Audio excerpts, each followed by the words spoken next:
Assalamu alaikum wa rahmatullahi ta'ala barakatu masu sauraron mu da kallon mu barkanmu da haka barkanmu da sake saduwa a cikin shirinmu na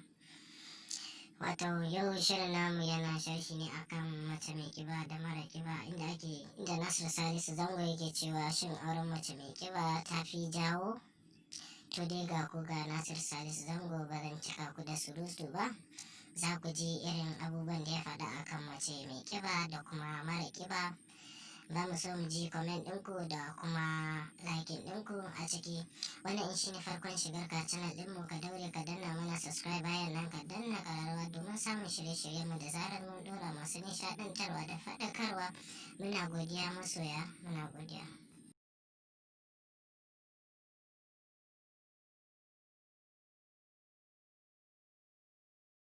Amma wani sabon bincike ya shawarci mazan da su ƙara jan ƙeriyar tunaninsu, domin binciken ya gano cewar mazan da suka auri mace 'yar dima-dima sun fi nishaɗi, baya ga tsawon rai da shi ma binciken ya ce sukan iya samu a dalilin dace da mace mai kumari. Binciken ya bayyana cewar yawancin mata masu ƙiba kan shiga garari har ma su yi ta faɗi tashin rage ƙiba, domin dai dacewa da irin matan da yawancin maza ke kwaɗayi. Amma ga alama an kusa kawo a ƙarshen wannan yayi, la'akari da wannan bincike da ke cewar auren mace mai kiba ya fi alfanu matuƙa, domin mijin zai fi zama cikin farin ciki da nishaɗi, har ma sai a ce irin waɗannan mazaje sun fi tsawon rai idan aka kamanta su da waɗanda suka auri muciya da zani, ko kuma irin siraran matan nan da ake wa laƙabi da kiwon ka banza ko kuma kuɗin ka a bola. Mai sauraro, wannan labari fa ba ƙirƙirarre ba ne, balle siraran mata su zarge ni da kashe musu kasuwa. A'a, hatta jaridar Daily Time ma ta wallafa wannan bincike,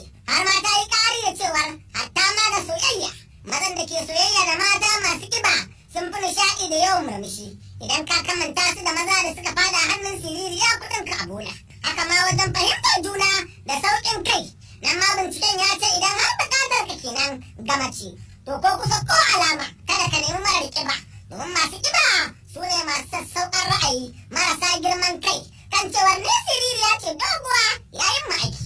Idan ma ka rabu da ni, kasuwa irin mu take nema. Binciken ya ƙara da cewar mace mai kiba 'yar duma-duma ta fi sauƙin kai, kuma yawanci sun fi haƙuri da ƙarancin mita idan ka kamanta da doguwa siririya samfurin muciya da zani, kiwon ka banza kuɗin ka a bola. Za mu ci gaba har ma da jin ra'ayoyin kuwa kan wannan. Amma wani sabon bincike ya shawarci mazan da su ƙara jan ƙeriyar tunaninsu, domin binciken ya gano cewar mazan da suka auri mace 'yar duma-duma